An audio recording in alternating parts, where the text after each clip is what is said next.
thing that actually has Jai Rogers and Pedersen speaking in it. And of course, that gives me some insight into some of the things that well, they're a bunch of bullshitting pieces of fucking hell. Those two officers belong in prison. I'm glad they caught Natalie's killer, and the unfortunate fact is, if they go to prison for the things that they did to me, well, there might be a review of all of their cases, and that goes for every officer who took part in the crimes against me. Now, while I'm listening to the thing, these people are saying stuff that has not been proven. You can't prove something that's not true. None of these places are showing any evidence that these things are true. I'm showing evidence that those things are not true. But it don't matter, does it? And of course, those detectives sum it up by calling me the crazy guy, calling me incoherent. You know what? They did everything that Miss Peaches told them not to. They intentionally sent me into a fucking panic attack. They also intentionally misled the situation. And then these people want to call me, these detectives calling me the crazy guy. The crazy guy. Instead of admitting that what I was trying to show them was the threats and harassment and abuse that I'd been enduring for over a year, that there are very clear motives for what Natalie was doing. There were very clear and simple fucking motives for what Tim Beeson was doing. There were very clear motives for what Ted Bollinger was doing. Yes, Ted Bollinger fucked his own daughter, Natalie. And yes, since then, many people have spoken up to me about it. I tell them, hey, don't speak to me about it. Speak up in public. Oh, I'm going to. No, you're not. You're a fucking bitch. That doesn't mean that I don't care about these people.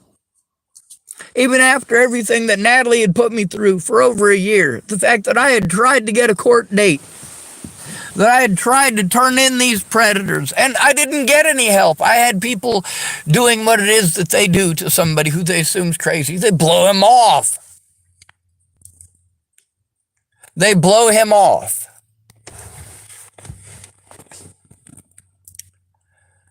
The detectives in Natalie Bollinger's case, oh my God. They did such fucked up shit. The things that they told me versus the things that Amanda Balehash told me are not the same. And guess what? Rogers and Pedersen get to go to the same courtroom as my public pretender in Boulder because she's now a judge in Adams County.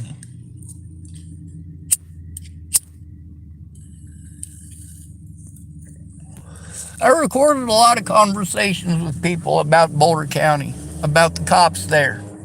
Hundreds and hundreds of conversations with people about how corrupt Boulder police are.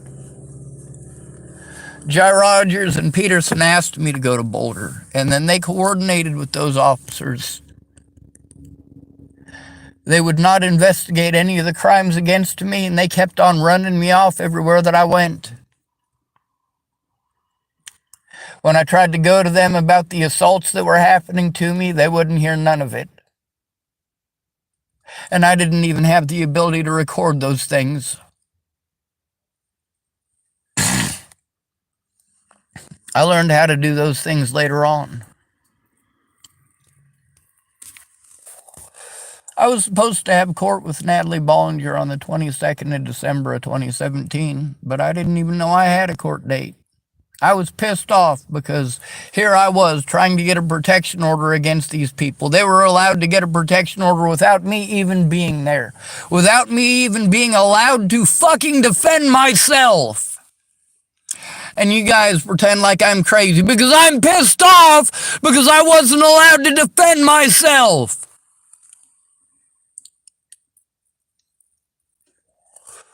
I was having to live in a fucking garage at that point in time with a couple of drug dealers who were ripping me off for all of my fucking money. That's what I was forced into because Natalie Bollinger and her fucking sister wanted to tell lies. And then you continue to spread them as if they're gospel. You ignore all of the things that these people did to me. And you ignore all of the neglect.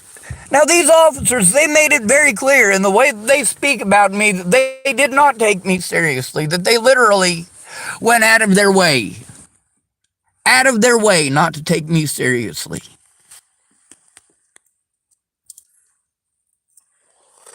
Yeah, Alicia was sweet and giving them a pep talk. You know what? That's fine. She's a fucking manipulator. What do you expect? She's a fucking druggie. She didn't want these people to know that she was all fucked up on drugs while she was making these fucking decisions. Natalie Bollinger didn't want to admit that she was all fucked up on drugs and going into a fucking paranoia-induced, fucking drug-induced psychosis. She wasn't going to admit that shit.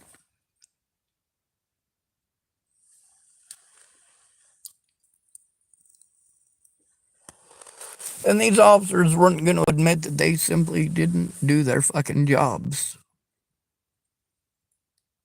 There's a reason that these officers are slandering my name. Those cameras that are with them, with Rogers and Pedersen, those cameras need to be released.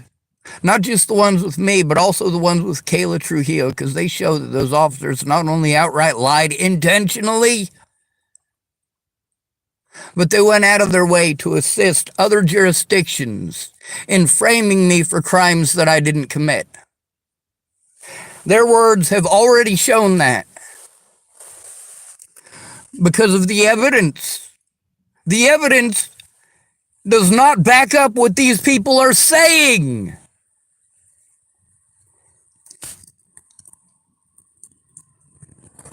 Their conduct both before and since Natalie's death has shown, and with many of these people also who were claiming that they were going to help me, it has shown that no, they did not do their jobs, they did not try to do their jobs, and people are fucking afraid of the police. Well, they need to be more afraid of me, because while a police officer will shoot you, I will shame you by posting up the truth. You want to call me crazy so that people won't look at the evidence. Pedersen and Rogers did a lot of fucked up and illegal shit.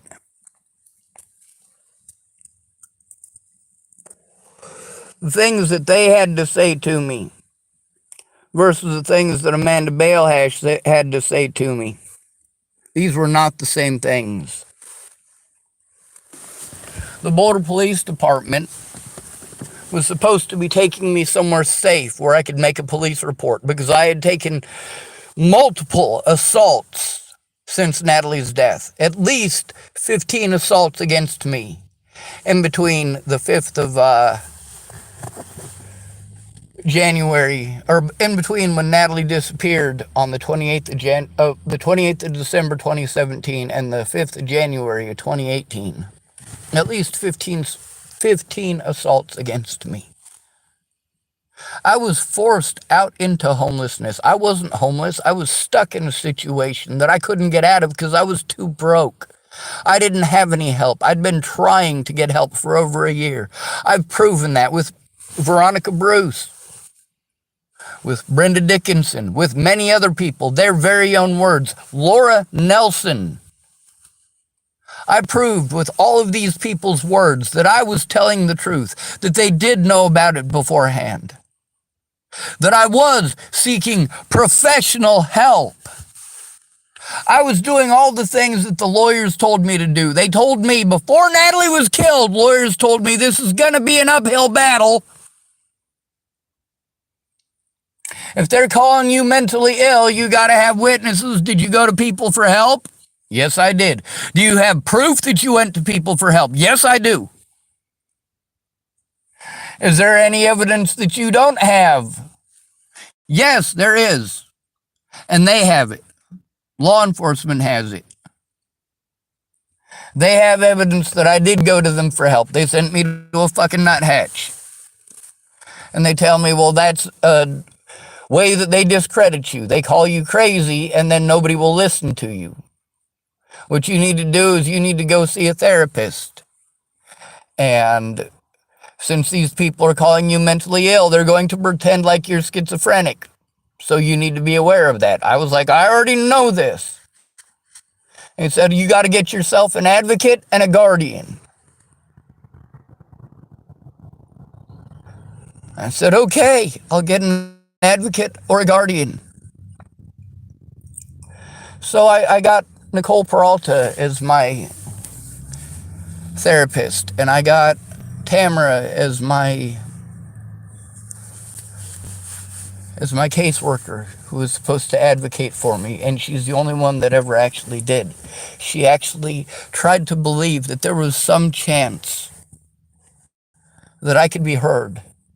She helped me to jump through all the hoops with Nicole Peralta to get a diagnosis of autism.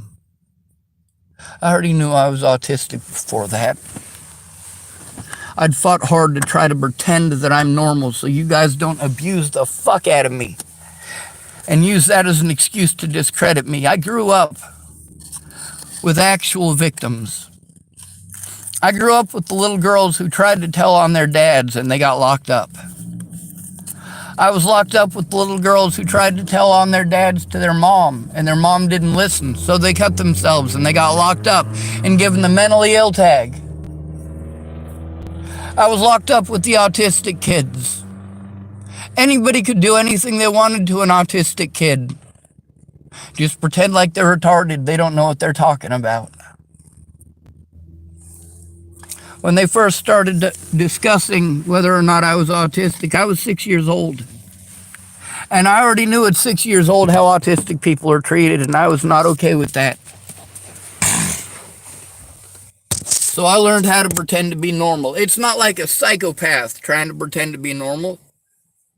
For me, having to pretend to be normal, it's called normalizing. I have to pretend I don't have Tourette syndrome, which means I need to control my blinking at all points in time. Natalie Bollinger thought she was in love with me. Now, I explain to people when I do the winky blinky thing, it's because I have Tourette syndrome. I'm not hitting on you.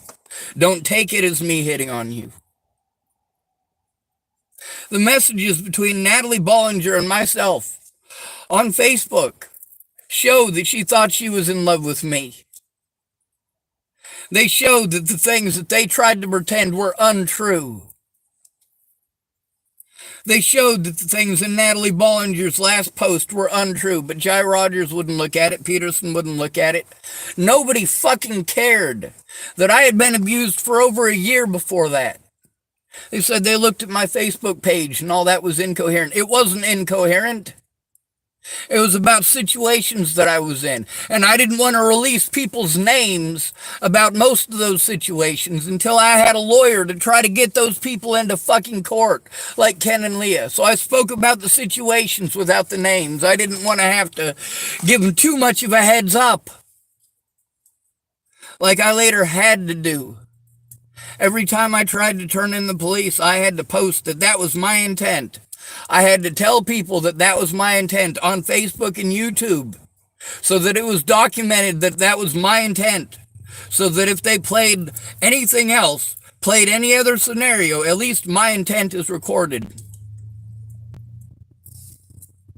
And they went out of their way in all of those situations to ignore that.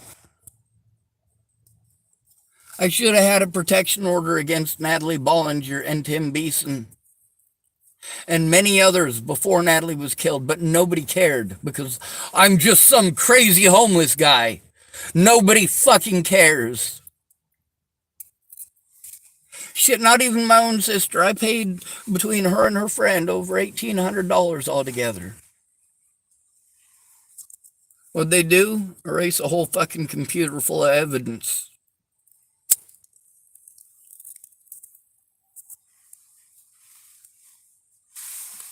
None of these places are listening to any of the conversations between me and these witnesses. They show that I was telling the truth and that these witnesses are just fucking cowards.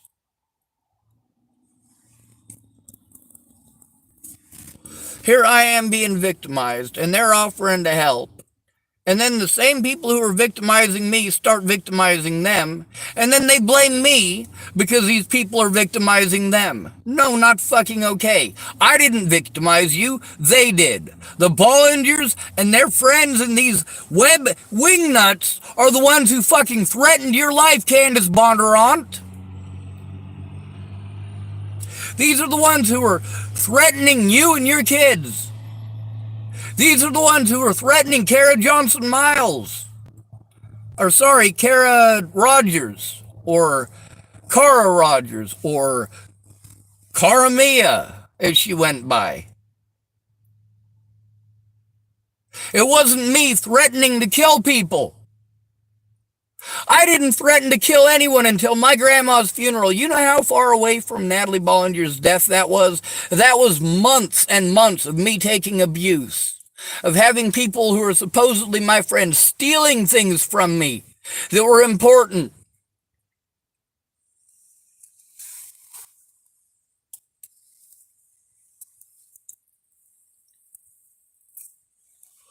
I did finally threaten Ted Bollinger after my grandma's funeral with the shit that they pulled and the Dual County Sheriff's Department took part in.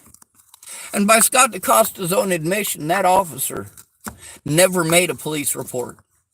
None of these officers write down any of the things that I'm telling them. Have you noticed a pattern in this? 3 hours and all he could get out of it is that I'm crazy? 3 hours of looking at stuff that Tim Beeson was sending me and all he could get out of that was I'm crazy? Maybe you should look at the evidence yourself. There's a reason that they were trying to pretend I was crazy. It's because those officers coordinated with officers in other jurisdictions to have me threatened, harassed, and assaulted and had false charges pressed against me because this pretty girl, Alicia Bollinger, charmed these guys. Because they saw a pretty little girl and wanted to fuck her. And that was exactly what was going through their heads. Because they were sick pieces of shit. They thought if they helped to frame me for this bullshit, maybe they might stand a chance with that little fucking heroin whore. That's right, Natalie wasn't the only one on those fucking drugs. So is Alicia, and so is Maddie. And the slander that they spread was because they were on fucking drugs. And they were spreading it to a bunch of druggies.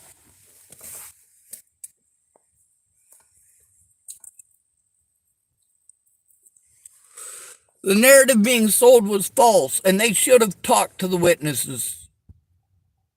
You guys tell me I gotta go see a therapist. I was seeing therapists. More than one. Jeff Ritter in Colorado. Nicole Jarrell in Colorado. Nicole Peralta in Sidney, Nebraska. I also had 2 different caseworkers.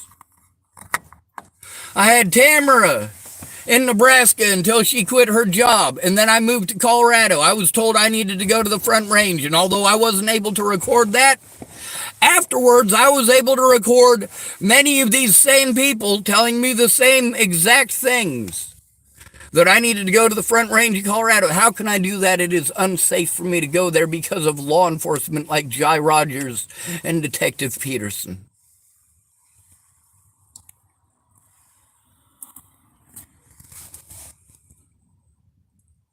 I haven't even gotten through 2 minutes worth of them talking about me. Those people continue to slander my name. Things that I have shown over and over again are not true.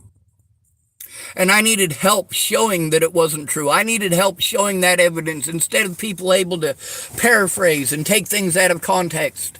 And take 3 hours worth of me showing those fucking cops what was going on.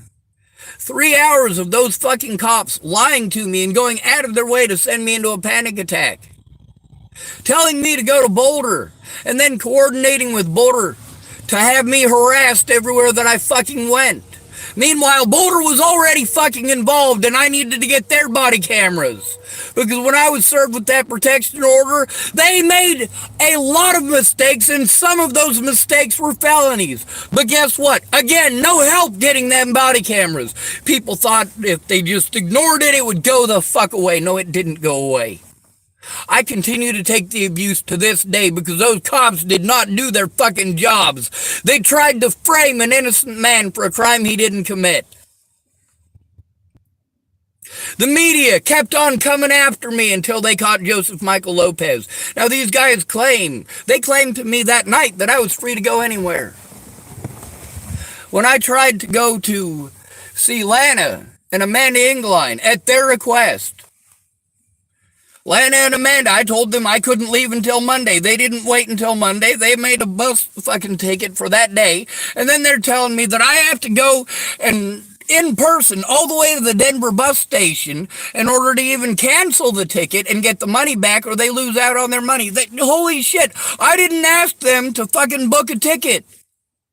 I told them I needed to get my flip phone to show that that final post with Natalie was fucking slander. I needed that flip phone in order to help stop the abuse that I was going through. But they wanted me to go where? Somewhere else. Immediately. Then that was used to try to pretend that I was trying to flee state after killing Natalie. Holy shit! These people who wanted to help me were making suggestions that weren't helpful and doing things on my behalf that were not helpful and insisting that I owe it to them. Like, well, the situation with the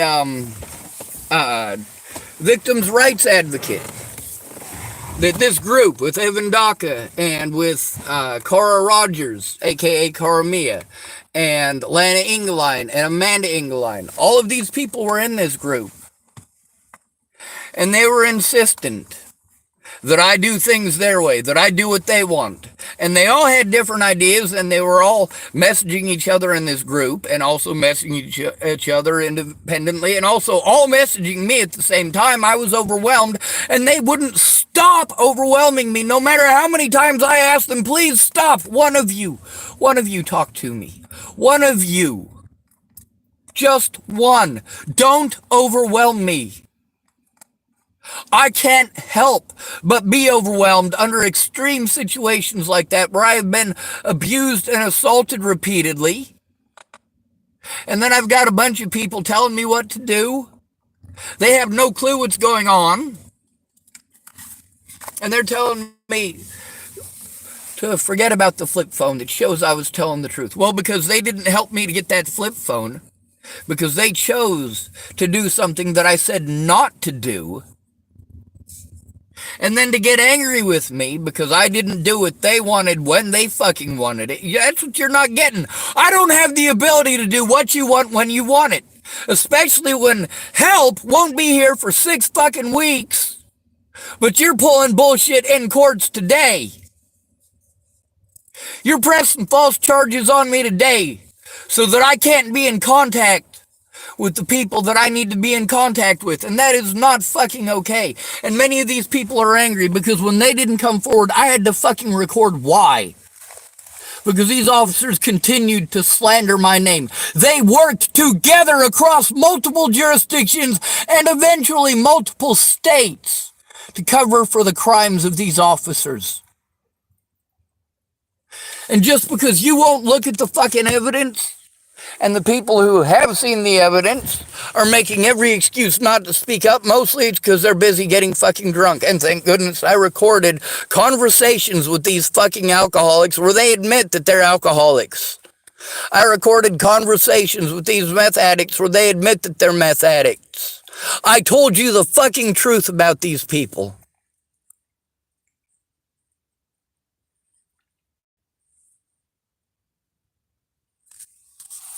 New Zealand. You know what? That person from New Zealand is actually possibly from New Zealand. I don't know for certain. But I want you to think about something. When I said that people in multiple countries had gotten a hold of me, Is New Zealand another country? I'm not asking rhetorically, and I'm also not asking because I don't know. I absolutely do know. New Zealand is a different country. Mexico is a different country. Canada is a different country. Great Britain is a different country. France is a different country. These are all different countries. And I was treated like I was crazy for saying that people got a hold of me.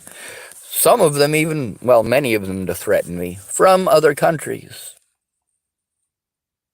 Yes, literally, people all over the world felt sorry for a pretty face enough to help the Bollingers, Natalie's very own homegrown predators.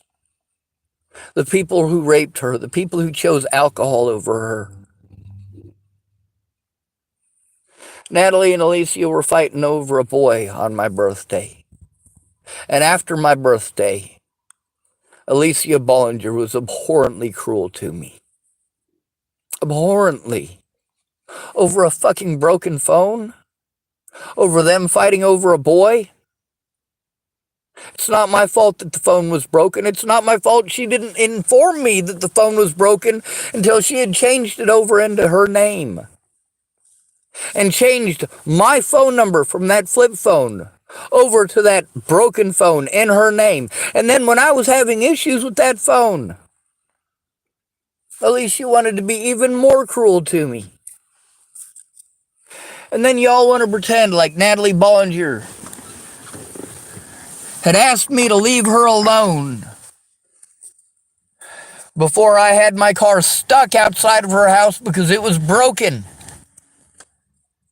Where I was honking the horn because there was traffic and I didn't want anyone to get killed. And I kept my eyes pointed forward because I didn't want to see it coming.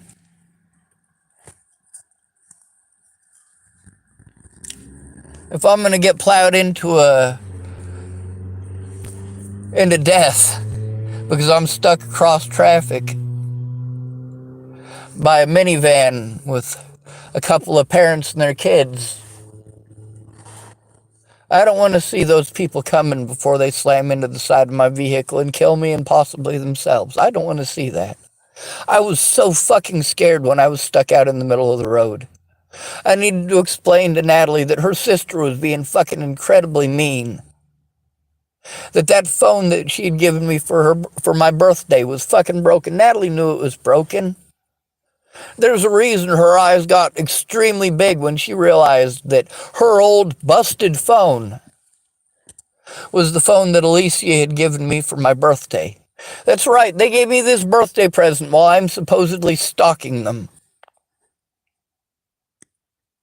Go back and look at the Cricket store. See when Natalie Bollinger actually worked there. Did she work there while I was in Virginia? No, she didn't. It's because she tried to fucking kill herself because I wasn't there fast enough.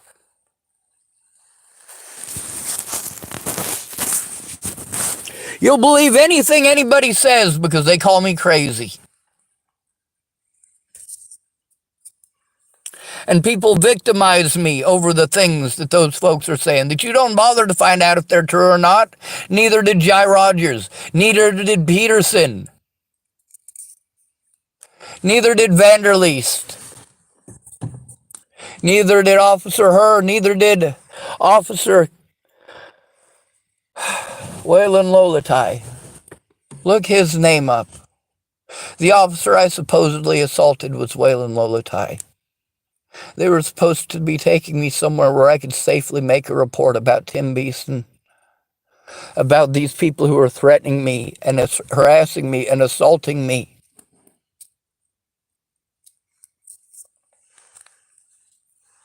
They didn't do that, though. They didn't. They were supposed to take me somewhere where I could get the information that Jai Rogers and Detective Pedersen had asked for. They had specifically asked me to go to Boulder, so I specifically went to Boulder, and they specifically coordinated them, and Officer Ryan, who apparently doesn't exist, coordinated to have me locked up They also worked together to make sure that no matter what, that body camera evidence was never shown. No matter what, I was never allowed access to the body cameras of what happened prior to the hospital, at the hospital, on the way to the jail, at the jail, and in the jail. All of that body camera evidence, more body camera evidence than anyone could possibly fucking imagine because of how many officers there were in there laughing and making jokes and talking about Natalie.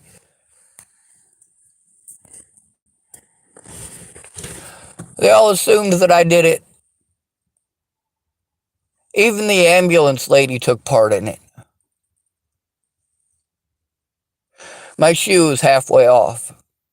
So she was making a comment about how I was trying to escape from my shoe.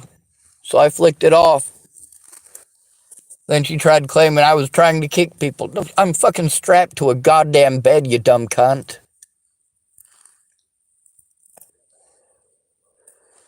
There's a reason that they did everything that they could, including committing felonies, to make sure that that many officers did not lose their fucking jobs. They thought that they caught a fucking killer. Meanwhile, I tried to talk to them repeatedly. That's what I was forced to do when Miss Peaches wasn't going in with me, and Todd Ryan Case wasn't going in with me, and nobody else was going in with me, and I was experiencing so much fucking abuse. I mean, this is ground zero for abuse. There's a reason that I did not go to Boulder after I left Virginia. When I did go to Boulder, I was fucking assaulted and abused. And after it being all over the fucking news the way that it was, and the news, yeah, even with those two admitting in that conversation with this interview, whatever, those officers, their own voices, Jai Rogers and Pedersen, verifying things that I was treated like I was schizophrenic for saying and called schizophrenic for saying. And those officers say it. They verify that, well, a few more of the things that people pretended I was crazy for saying are absolutely true, 100%.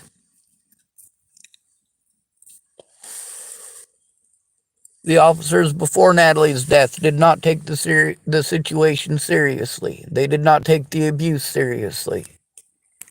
The only person through any of this who actually took the abuse seriously was Tamara. My autism advocate did not take it seriously until I had to break fucking windows. That's literally what I had to do because I needed help stopping the abuse, and nobody was helping me. The cops told me that I had to go to Meg. I went to Meg. She said it's not her job. I went back to the police and said it's not her job. They insisted that it was, just like when I explained to Amanda DeMette that's not her job. Amanda was absolutely certain that I was wrong.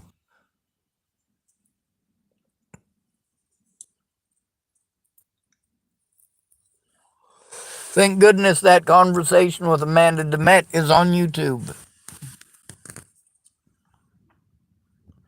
Maybe Meg will go back and check that out. That's how the police were treating me too. Meg is supposed to help me with those things. Meg is supposed to help me with those things. She's my autism advocate. It is her job to do those things. And yes, Amanda DeMette, when I was explaining it to her, she kept on trying to drill it into me that is something that she absolutely has to do by law. This is something that Meg, as my advocate, has to do by law. She was absolutely adamant about it, to the point that she was angry. I was like, hey, we need to set up a conversation between you, me, and my autism advocate, because you're getting things wrong. I was literally explaining to Amanda DeMette the situation with my autism advocate, Megan Missigatis.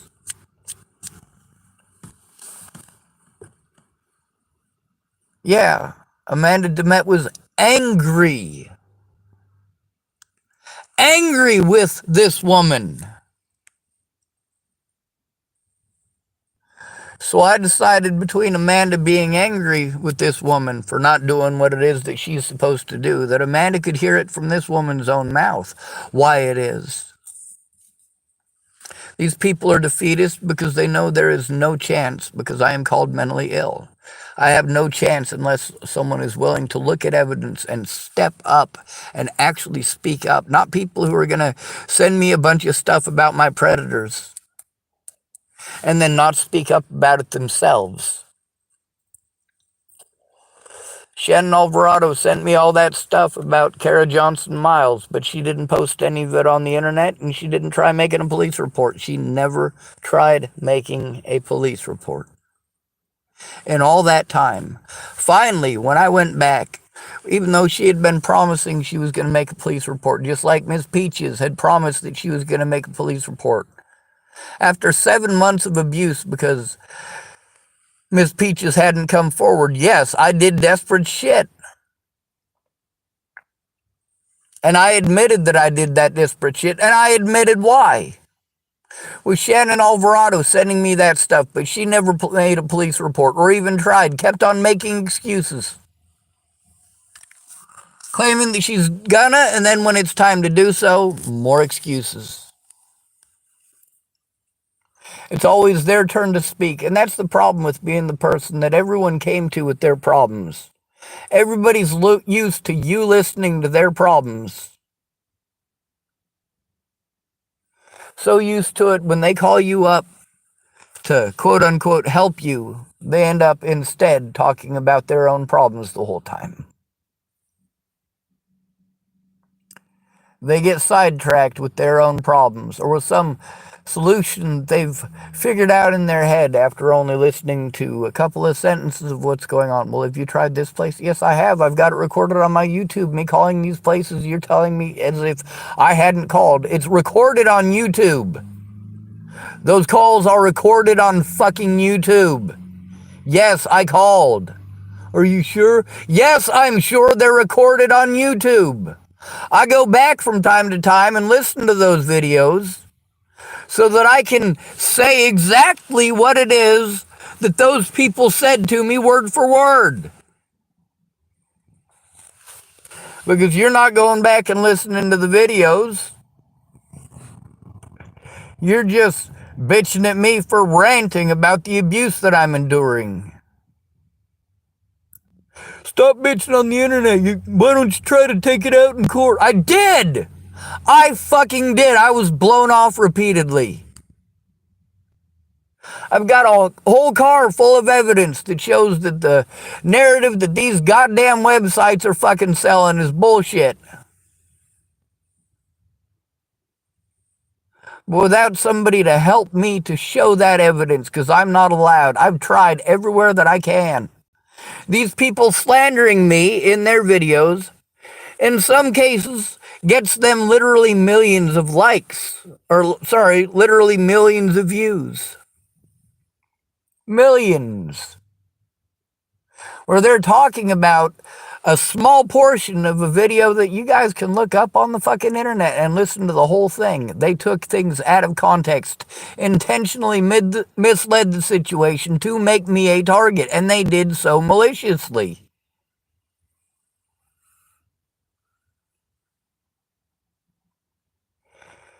My intent, I had to put it on YouTube, live, public, and on my Facebook, live, public. When I tried to turn those cops in, I made it public that I was trying to turn those cops in, including Jai Rogers and Detective Pedersen. When I went into court, Joseph Michael Lopez's court date, I was trying to kill two birds with one stone. Although I can't say that, can I? Because you can take it out of context now, magically, apparently, although it's illegal. You can take it out of context in court if you're friends with the judge and with the sheriff. The law is very clear about that. The law is very clear about context. The context is the most important. It is illegal for them to sell a false narrative. But if they're friends with the judge, well, fuck it. He'll do whatever they want. And Leslie Snell's a pretty girl. You got to hear her turn on the waterworks. After outright lying repeatedly and going out of her way to take stuff out of context, and also not citing any of her fucking evidence. Meanwhile, Joan Hansen knew that there was a safety issue with Scott DeCosta going all the way back to 2018, and I voiced that every time that I had to talk to her. After that there is a safety issue with that, and she was well aware of that. She said she would talk to the judge. Did she tell that judge about the safety issues going all the way back to 2018? And all these people's stories, did they bother to tell you that they treated me like I was crazy rather than looking at evidence? Jai Rogers looked at the evidence. He knows that the narrative that he sold is an outright goddamn lie. Now, the fact is, because it was a murder case, they're not allowed to throw out all the evidence like these other places. So their cameras have to be intact, as well as my old computer. That's right, with my old computer in their custody, and they refused to release it. Now, they gave me different reasons than the ones Amanda Balehash did. Now, she's a judge who's going to... Well, obviously she didn't do her job in Boulder, and she was rewarded for it.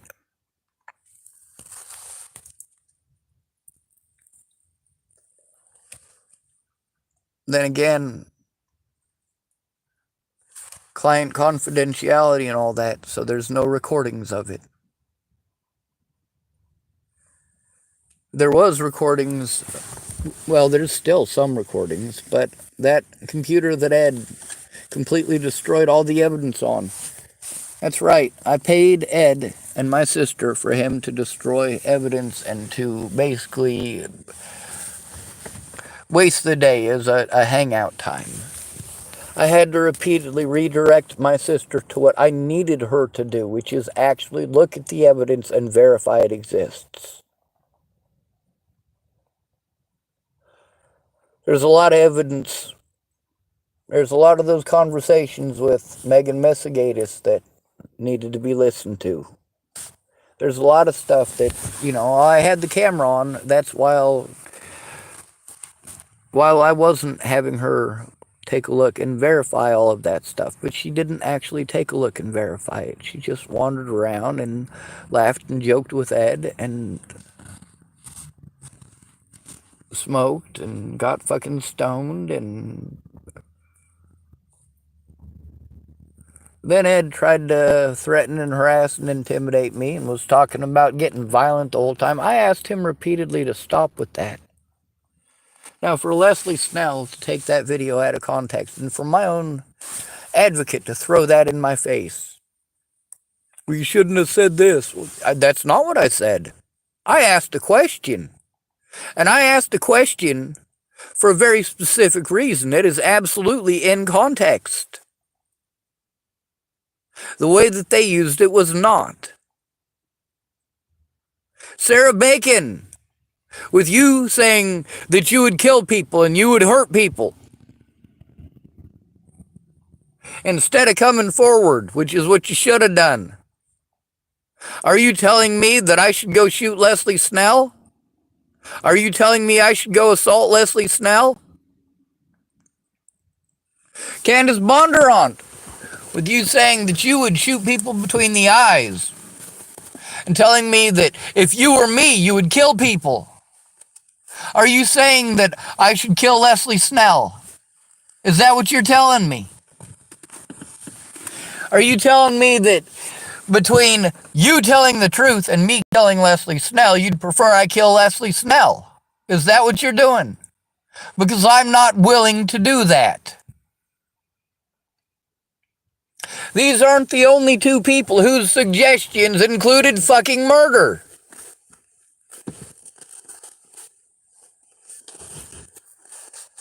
Now, with Tim Beeson repeatedly threatening to kill me before and after Natalie's death, And me having evidence of it, they should have taken it seriously, but they blew me off. And of course, there's no Miss Peaches there. She said she went in with me. Did she? No, she wasn't there. She wasn't there. She was in a different room altogether.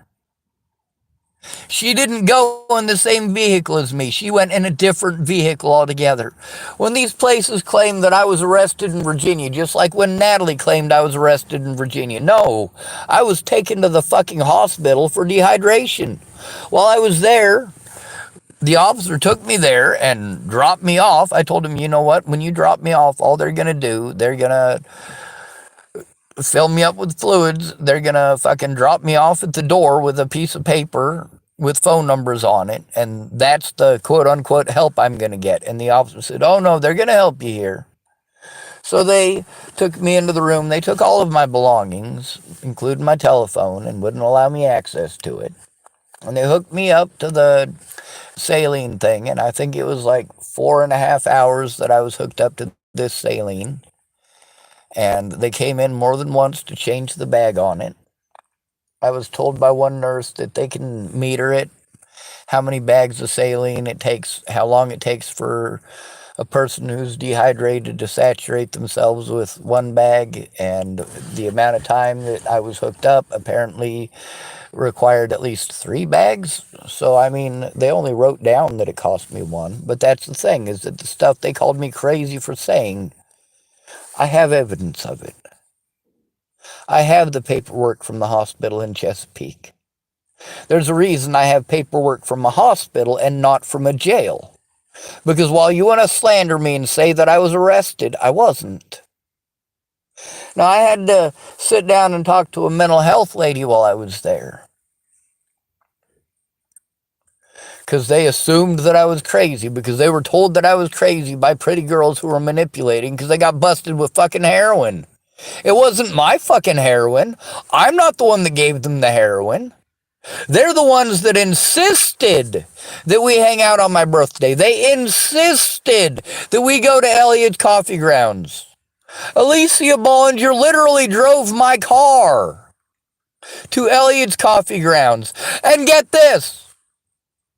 She drove my car from Natalie and Alicia Bollinger's mother's house, where I was instructed to come get them. If somebody's stalking you, you don't go out of your way to incredibly push that you go do something with them for their birthday. If someone is stalking you, you don't invite them to stay behind your work.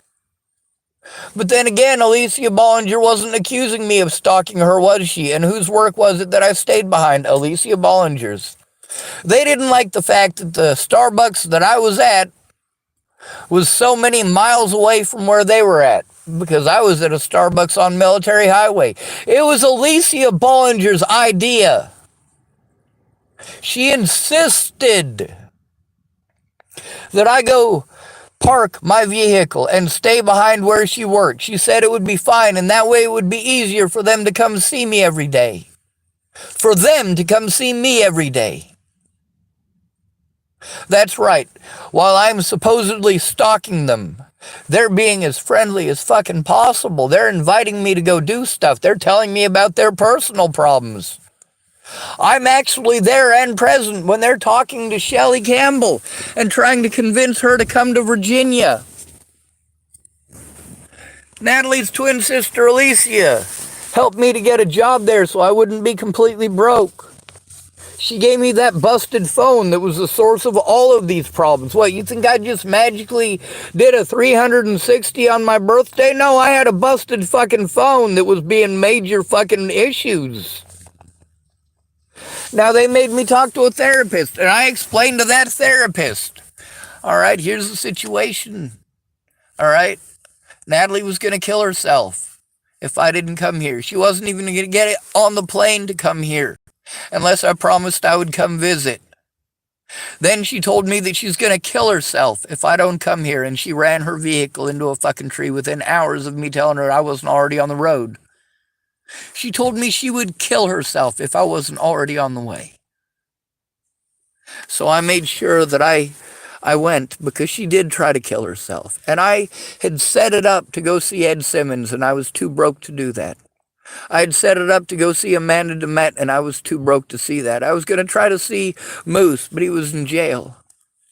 I was too broke to do that anyway. And that's because I rescued Jamie Curtis from James Payton. Jamie's son is going to turn 18 in just a couple of years.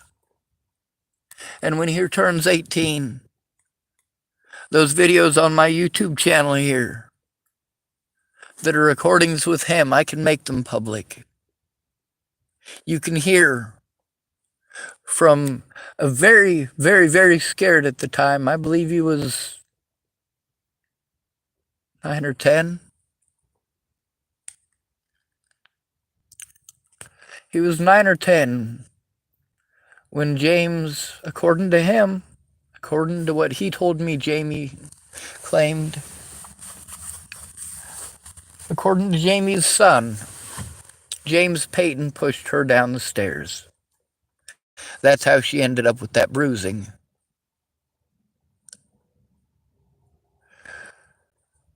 According to James Payton, it's because he pushed her into a bookshelf. Now, who's lying there? Jamie's son is very specific about where he got that information. He's very specific about the fact that his mother told him that James pushed her down the stairs. Imagine how scary it was for him when James started dating his mom again. Imagine how conflicting it is for Jamie's son, knowing that I went there specifically to rescue them from James. That I was there to help them. He remembers me being there, helping to move Jamie out of James's house. And when I was up there last, he was 14. And he spoke about that situation, and I did record it. That his mother was playing head games and that she was using her son to do it.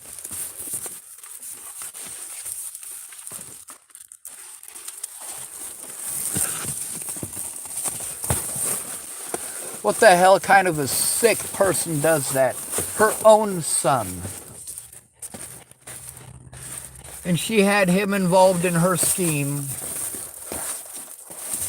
where she had two boyfriends, James Payton and Mark Hammond.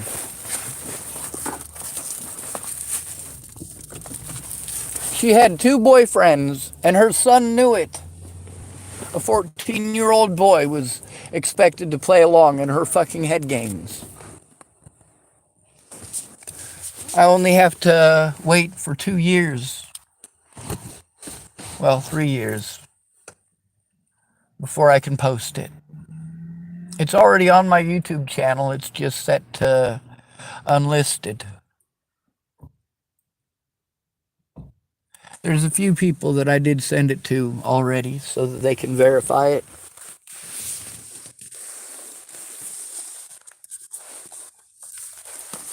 The conversation with Jai Rogers, I'm only a minute and a half into that part when they finally start talking about me at a little over 20-something minutes in. And I think the part of the recording I'm at now is like 27 minutes. They've only been talking for a couple of minutes, and it's already been a bunch of fucking slander. They just spread the same slander that Natalie did. And her friends. They don't bother to find out if it's true. They just assume that I'm crazy and these officers are telling the truth. They just assume that I'm crazy and these druggies are telling the truth. Well, guess what? It's been proven that Natalie and Alicia and Maddie, over and over again, look at their fucking arrest records. How many times have I been arrested for drug-related charges?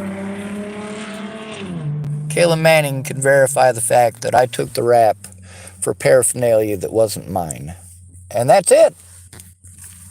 Now, how many UAs have I taken? In these places where the cops took me to a hospital and told the hospital that I was on drugs, The hospitals didn't even bother to take a whiz quiz. They didn't try. They assumed the cops were telling the truth and wrote it down as if it was fact. When the cops told them that I was schizophrenic, they didn't bother to find out if that was true. They just wrote it down as if it was fact. Funny thing though, that's a felony. It's a felony for that officer to make that claim, as he is not a professional and he is not capable of making such a diagnosis. Amanda Jonas was not a medical professional. She was not capable of making that diagnosis. Meanwhile, when I got to see my therapist when I was out and had access to my evidence, I was able to show them enough for them to understand I was telling the truth. Whereas when you're locked up and these people are told that you're crazy and your evidence has been stolen, you're not allowed access to it because you're in fucking prison on false, bogus charges that they later had to drop, by the way. Over a dozen times I've been charged with crimes, bogus charges that they had to drop. I want you to imagine that. Now I want you to imagine with all of those charges that they had to drop, that by charging me with those crimes, they were able to utilize public opinion and affect public opinion to have me harmed. And not only that, there are many consequences. While I was locked up, my disability was taken away. I was denied medical access. My Medicaid was taken away. While I was locked up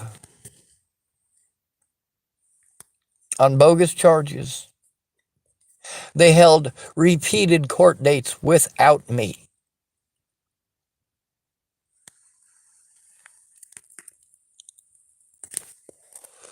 The safety issues with Scott DaCosta needed to be taken seriously, and nobody took them seriously. Nobody cared.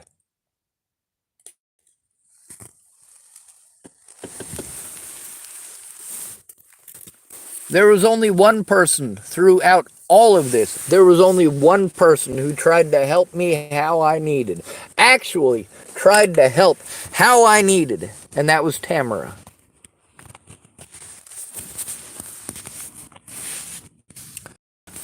With Mandy Singer, I can say that she tried to help how I needed eventually. Years after the fact, she finally came forward and told the truth. And she admitted why it is that she didn't come forward with the truth earlier. And it's not a pretty excuse. She was on fucking drugs, and she was going through hell. She was having to deal with the fucking human trafficking bullshit. I told you these people are real. They do exist. I was treated like I was schizophrenic for saying that Mandy Singer exists. Mandy Singer has since told the truth about the situation. She has admitted, and she does feel terrible. She told me she feels terrible about not coming forward sooner. She didn't realize what was going on. People want to throw it in my face, these crazy things that I had to do, that I was forced to do. Because people were threatening to kill people, and there were people who were already dead. There were people already dead. Of course I'm going to take it very seriously when you threaten to fucking kill people.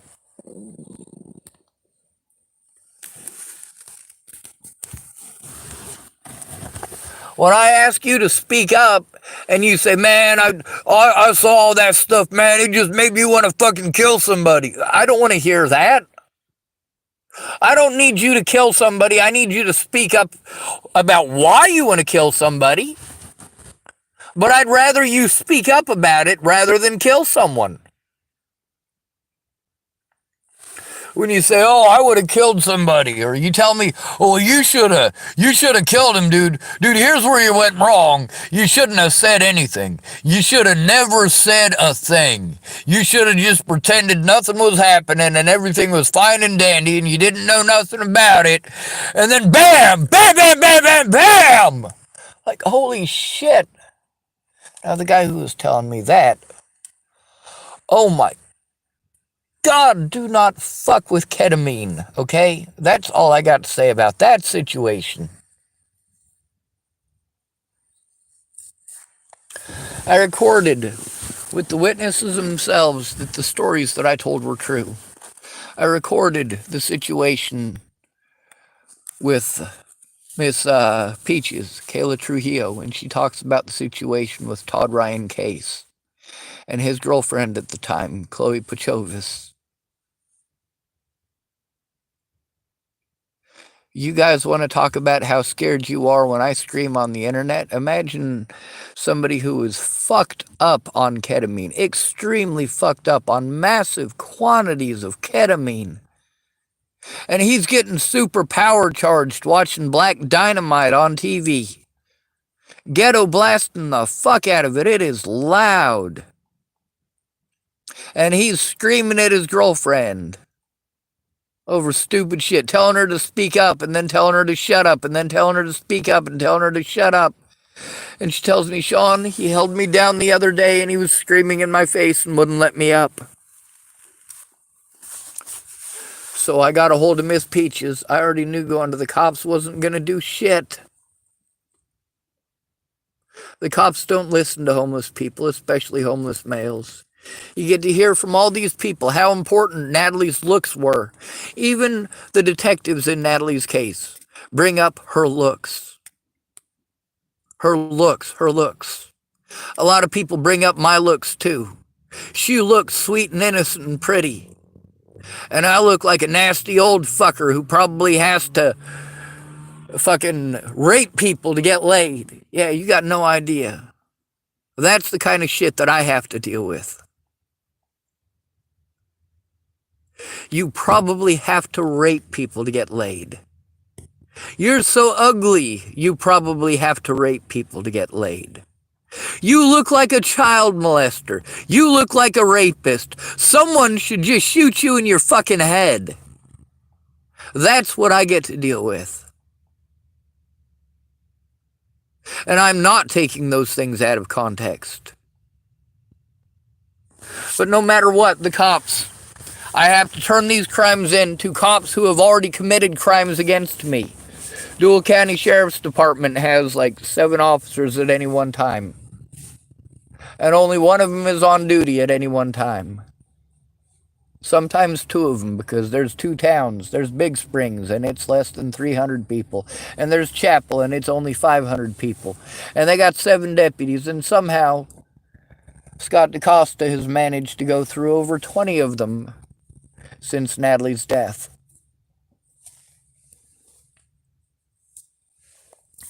When these cops commit crimes, you let them go.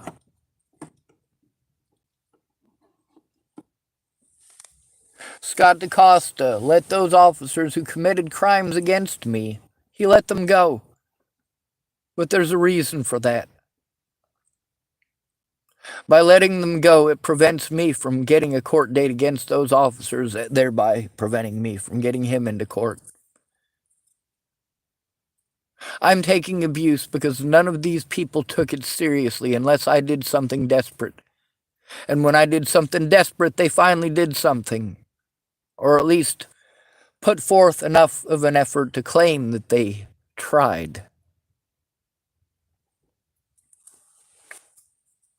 Like Miss Peaches playing her video game until it was almost 4 o'clock at night, when she was supposed to be going with me to turn these crimes in by Kara Johnson Miles and others.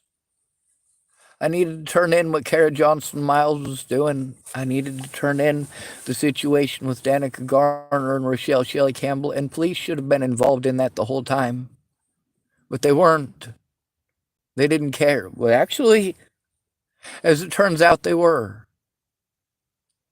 I'm not even 2 minutes into the segment where they're talking about me. Luckily, the lies that they're telling I can verify, or I have actual evidence to prove that those people are lying.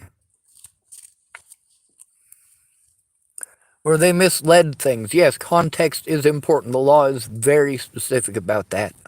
And by denying me the right to show evidence through any means or excuse necessary, allowing slander from multiple jurisdictions and states in my court dates, but not allowing any of the evidence of these crimes committed by the very people who are slandering me, like Kara Johnson Miles. Shannon Alvarado exposing her is the reason that Kara Johnson Miles and Rochelle Shelley Campbell stopped pretending to be friends with me and blocked me. It's because they got busted committing fucking felonies. Shannon Alvarado exposed them, but she never came forward about that. Except to me. She never even tried to make a police report. Just like Megan Missigatis never even tried to make a police report.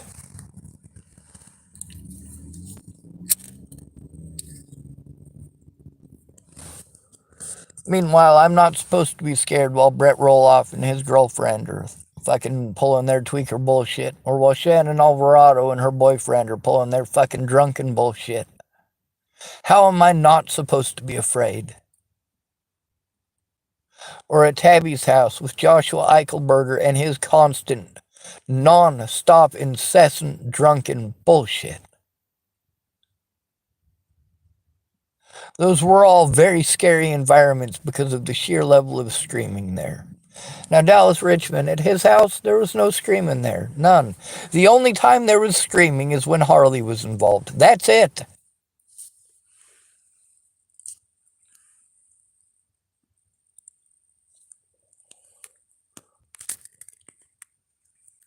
Y'all tell me the government's supposed to help me. You tell me these agencies are supposed to help me, and these agencies tell me they're referral services.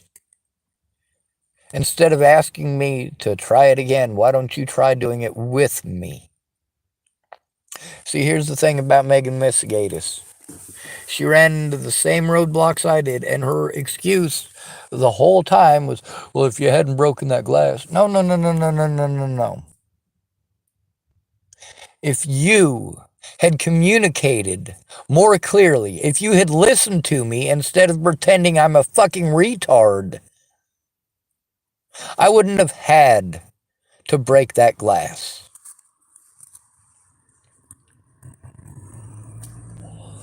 Since I have her recorded saying those things, and I have the Dual County Sheriff's Department recorded saying the things that they said, since I have confirmation from the courts that these officers slandered my name and that these decisions were made by judges based on slander, since I have the evidence that shows that it's slander, since I have the recordings with actual witnesses that show I tell the truth.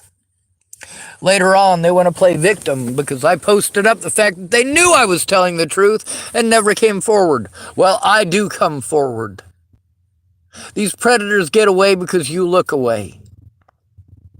When you know that your dad is raping your little sister and you look away, it is your fault that your sister is cutting on her wrists when she tries to turn them in, and you won't say a thing. You won't say a word. You just keep your mouth shut. And you let it happen. Every time that your sister gets raped after that first time that you busted your daddy doing it, every single time that he rapes her after that, it is your fault for saying and doing nothing. When she finally cuts on her wrists and gets sent to a nuthatch on suicide watch because you did nothing. When she eventually gets to the point where she literally fucking kills herself because you did nothing. You let them discredit her and plant the label of mentally ill on her because she was abused to the point that she literally had to cut on herself. to try to get help, to try to get someone to listen. Just as Natalie Bollinger cut on herself to try to get someone to actually listen to the abuse she was taking at the hands of her very own family.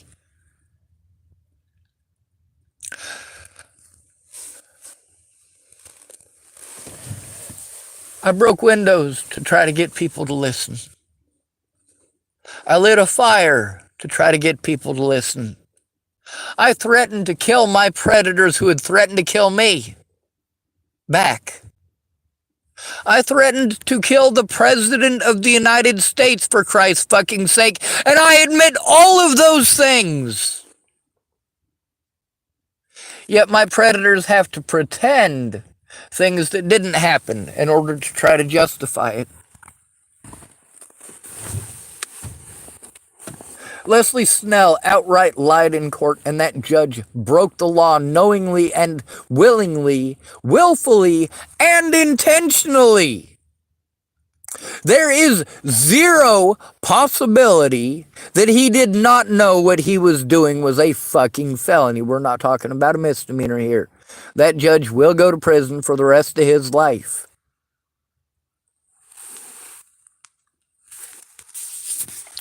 Of course, not if he wants to continue to assist my predators in getting away with the crimes that they committed.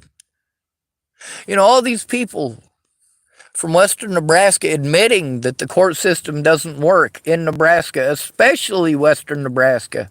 And Meg Missigatis admitting that the court system doesn't work in Lincoln either. The court system victimizes the disabled, especially the autistic. The police love to shoot us. They shoot us more than anyone else. They shoot the disabled more than anyone else. And they kill more homeless people per capita than disabled people and black people combined by a lot. If you count per capita from each of these given populations, one thing you'll notice is that per capita, a homeless person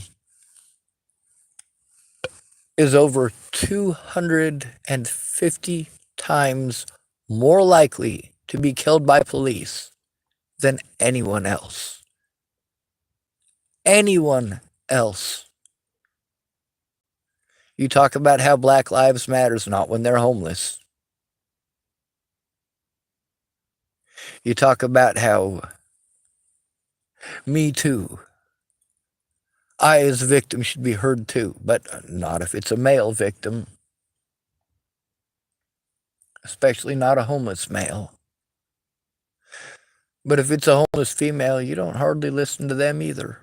I said don't hardly because sometimes, because they're female, you might listen. People offered to help me because they saw the abuse that I was going through. But they never spoke up about it. That is the one thing that is actually help. You have to speak up about it. When you say, oh, well, they're not going to listen because you broke that glass. You know what? Whether I broke the glass or not, they still broke the law. Whether I broke the glass or not doesn't detract from the fact that you, as a Nebraskan, a mandated reporter, did not come forward. I had to break that glass for you to take it seriously. And all these situations with people telling me that their family is being threatened. So I try to tell on the people who are threatening these people. I get treated like I'm crazy. Then there's the fact that so much evidence has been stolen because I have been forced to move repeatedly. Each and every one of these places, people not caring enough to actually look at the evidence. Even Shannon Alvarado, who is so gung-ho about it. When I was there in her house, she could have looked at that evidence. But she didn't. She took some pictures while talking nonstop drunk. And quite a few of them were blurry. She took a total in like 4.5 hours. She took 37 pictures. I think it was longer than 4.5 hours. You know how many pictures Juan Santana when he actually cried? Because he was sober. He wasn't drunk. He took almost 3,000 photographs in a day and a half. 3,000. That's a lot. Megan Missigatis has access to those. I don't. But there's a reason I sent it to Megan Missigatis. If I don't go to the people that the police tell me to go to, they get to claim that I didn't try. When they told me to go to Megan Missigatis, even after she had told me that's not her job, and I still went back to her, it's because they told me to. So I had to do what the cops said, or they get to pretend I didn't try. Yes, I tried.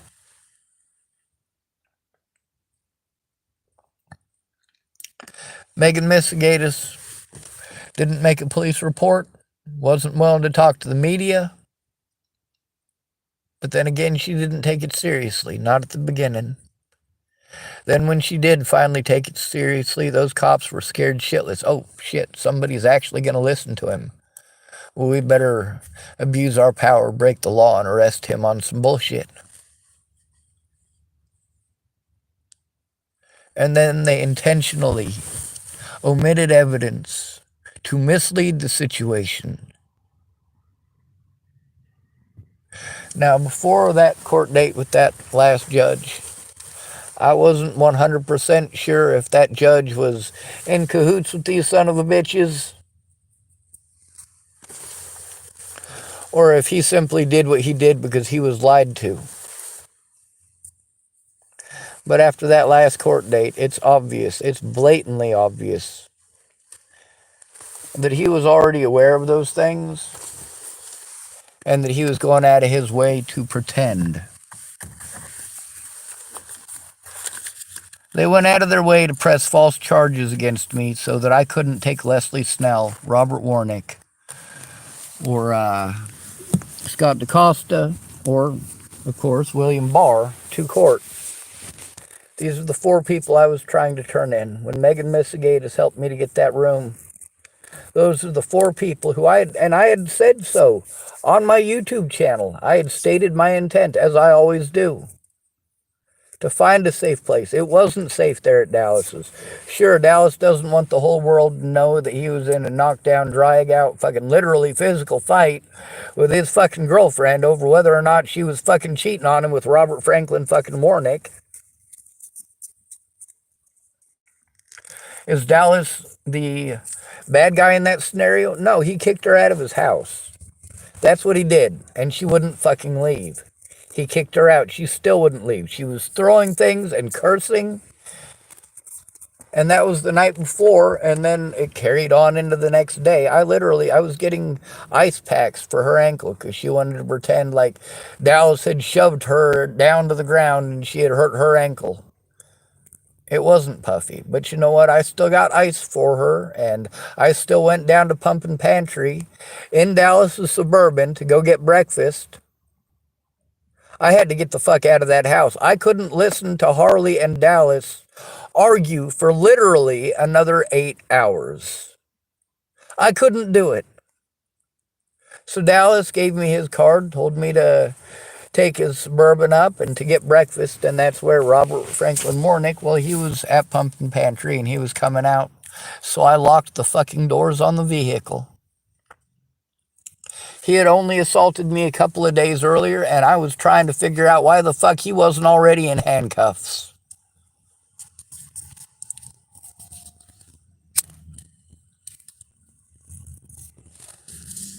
I had the money to get my phone fixed. It would have taken a little bit, but I just needed to find a place close enough that would fix it so that I could show the evidence of what Robert Franklin Warnick had done, about how their narrative, not just Robert Franklin Warnick's, but also that the police's narrative was an outright goddamn lie. And they had every reason to lie. They didn't want to get in trouble.